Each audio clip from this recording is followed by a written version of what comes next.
Betul ke Loki tidak sekuat yang kita sangka? Cukup dengan hanya satu pukulan lemah dari Luffy untuk merebahkan Loki. Macam tak percaya je.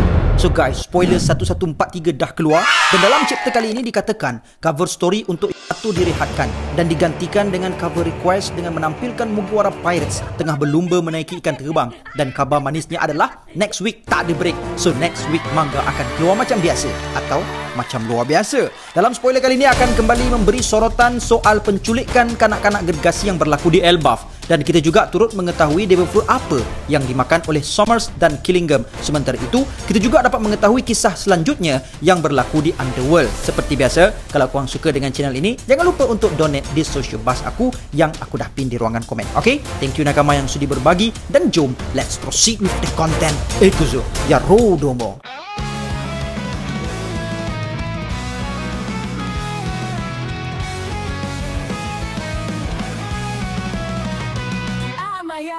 Kini bersinar, selidau habis tak pernah pudar. Setiap episod penuh makna, pengajaran hebat buat semua. Jenis Komodo, sang legenda, bawa cerita penuh warna. Dari Luffy hingga Zoro, setiap kisah penuh inspirasi. Sebelum tu guys, satu lagi desain baru yang aku keluarkan bersempena kemunculan kembali Arc Egghead pada 6 April di anime nanti guys. Desain Egghead Arc. Kalau korang ingat dulu, aku pernah keluarkan desain Wano Arc, tapi kali ini desain Egghead Arc dengan tambahan lengan panjang. Desain depan dia macam ini, desain belakang dia macam ini. Ada doodles untuk setiap karakter yang terlibat dalam Egghead War sebelum ini. Harga sehelai RM49, pembelian combo 2 helai ke atas hanya RM44 sahaja sehelai guys. So kepada yang berminat, link WhatsApp aku tinggalkan di ruangan pin komen, dan terima kasih aku ucapkan kepada yang dah order kuih raya dan juga jersey Liverpool Real Madrid X Luffy sebelum ini. Order dah pun dihantar kepada kilang dan insya-Allah akan segera postage dibuat selepas ini. Okey? Spoiler pertama mendedahkan bahawa para Giants cuba untuk menyelamatkan kanak-kanak gergasi di situ dari diculik oleh Holy Knight. Namun kanak-kanak di situ tidak boleh disentuh. Spoiler yang kedua mendedahkan kemampuan Sommers yang memakan devil fruit Iba-Iba Nomi atau Ton Nomi, yang mana apabila sesiapa cuba untuk menyentuh sasarannya, mereka akan diserang oleh duri. Semakin tebal cinta seseorang terhadap orang yang ingin diselamatkan, semakin pedih pula tusukan duri itu terasa. Spoiler ketiga mendedahkan devil fruit Killingham, iaitu Ryu Nomi, model Killin. Dia mampu untuk mematerialisasikan apa-apa sahaja yang dimimpikan oleh seseorang. Spoiler keempat mendedahkan keseluruhan Holy Knight di sini sedang makan di dalam hutan tersebut dan mereka terlupa garam. Dan Killingham menidurkan Sommers supaya Sommers dapat mengeluarkan garam dari mimpinya, dan perkara itu menjadi kenyataan. Ui, kemampuan gila ni guys. Hampir-hampir menyamai devil fruit Uta Nomi. Tak apa, nanti kita sembang bab ni. Kemudian scene beralih ke Underworld. Kita dapat melihat dalam chapter ini nantinya Luffy telah menumbuk Loki dengan sebuah tumbukan sederhana, dan ia cukup untuk merebahkan Loki dan membuatkan Loki pingsan. Namun Zoro mengatakan hal itu berlaku kerana Loki sendiri telah pun hampir mati. Luffy kemudiannya mengarahkan Gert untuk mengubati Loki. Walaupun pada awalnya Gert sepertinya enggan, namun kemudian dia tetap menurut keinginan Luffy. Kemudian sebuah flashback ditampilkan dengan memperlihatkan Loki yang selalu membuli Hajrudin sewaktu kecil, dan Hajrudin sendiri dia ingin untuk menuntut bela atas kematian King Harald yang dikatakan telah dibunuh oleh Loki. Kemudian di akhir chapter ini kita dapat melihat Loki telah sadarkan diri, dan Loki berkata, "Adakah kalian fikir yang aku membunuh bapa aku sebab aku memang berhasrat nak bunuh dia? Dan aku tahu kalian sudah pasti tidak akan mempercayakan kata-kata aku." Dan chapter pun tamat.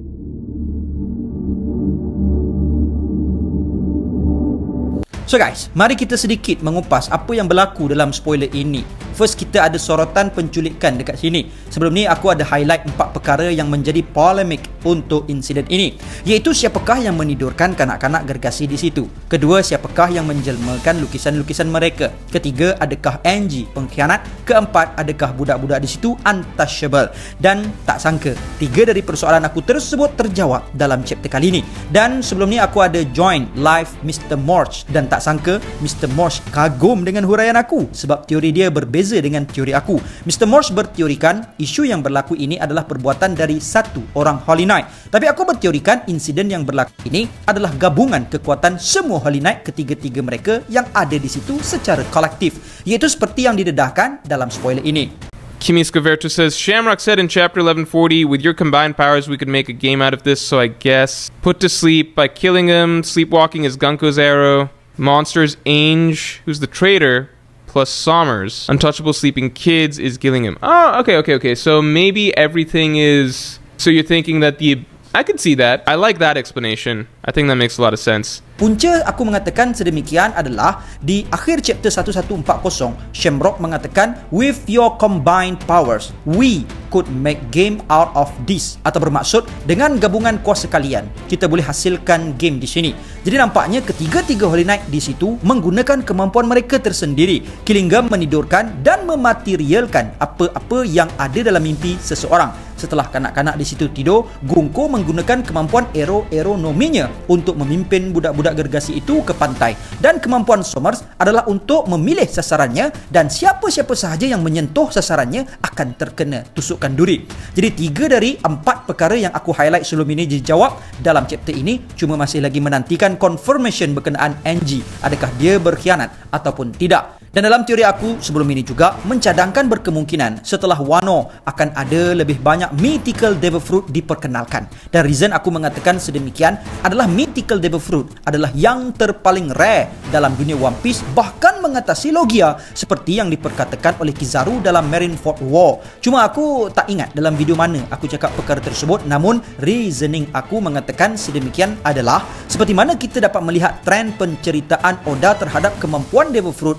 Oda suka upgrade atau step up dari perkara awal yang diperkenalkan, dan contohnya banyak. Sebelum ini kita diperkenalkan dengan Mikita yang memiliki kemampuan Kilo Nomi, kemudian di-upgrade atau step up dengan Devil Fruit Ton Nomi. Magu Nomi adalah step up daripada Merah Nomi. Hie Nomi adalah step up daripada Yuki Nomi, dan Buki Nomi adalah step up daripada Supa Nomi. Bahkan bukan itu sahaja, Green Blood adalah step up daripada Smile. Sebelum ini kita dapat melihat Artificial Zoan di Wano yang boleh dikatakan cacat dan tidak sempurna kebanyakannya, macam Hold'em, Fortrix, Babanuki, sekolah dan sebagainya. Dan di Egghead kita dapat melihat step up daripada Artificial Zoan, iaitu Artificial Paramecia yang sangat-sangat sempurna. Nikyu Nomi, Supa Nomi, Mero Nomi, Sui Nomi. Itu pun kita belum tengok Seraphim Gecko Moria, Crocodile dan Do Flamingo lagi macam mana kan.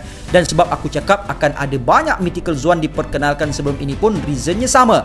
Ia adalah step up dari Wano yang sebelumnya memperkenalkan banyak Ancient Zoan. Bayangkan 7 Ancient Zoan diperkenalkan dalam Wano Arc sahaja, iaitu Spinosaurus, Pteranodon, Brachiosaurus, Pachycephalosaurus, Labah-labah Purda Rosa Miguel, Triceratops dan Sabertooth Tiger. Dan ternyata teori tersebut mengena kerana sebaik saja Holy Knight sampai 2 daripada 4 ahli mereka yang berkunjung di Elbaf ini memiliki 2 kemampuan mythical creature. Yang pertama Cerberus yang belum dipastikan sama ada kemampuan Devil Fruit atau Demonic Power. Cerberus Berus. Dan seterusnya Killingham dengan kemampuan Tin. Dan bahkan sebelum ini pun kita dikejutkan dengan 5 kemampuan mythical yokai creature daripada orang-orang tua Gorosei di Egghead. So total lepas Wano 7 mythical creature dah pun diperkenalkan dan sudah menyamai pendedahan 7 ability Ancient Zoan. Dan teori aku setelah ini bagi menyeimbangi pengenalan Devil Fruit, mungkin setelah ini Oda akan memperkenalkan pula tingkatan haki terbaharu atau teknik rahsia lain untuk kemampuan haki. Kerana di Wano kita diperkenalkan dengan haki yang boleh disalutkan seperti Buso Shoku Haki dan juga Hau Shoku Haki Wi-Fi seperti Shanks, bahkan haki peram perkasam seperti Hau Shoku Haki Joy Boy. Mungkin akan ada lagi elemen-elemen baharu dalam haki yang akan memperluaskan lagi pendedahan soal kemampuan haki ini. Mungkin haki pada tahap Dragon dan juga Roger yang mampu mengawal cuaca. Cumanya dalam video ini aku tak nak ulas panjang. Mungkin cukup dulu untuk kali ini. So guys, what do you think untuk spoiler kali ini? Please drop your thought di ruangan komen dekat bawah. Dan diingatkan sekali lagi kepada korang yang berminat untuk dapatkan baju Egghead Doodles Edition ini, jangan lupa untuk segera PM admin yang mana nombornya aku tinggalkan di ruangan pin komen dekat bawah. So guys, I guess that's all I have untuk perkongsian kita pada kali ini. See you guys in the next content, and until then my gang, there is no God except Allah. Assalamualaikum warahmatullahi. Kimi Skoverto, kami bangga kisah hebat buat semua. Teruskan langkah, tiada henti, kami setia mengikuti.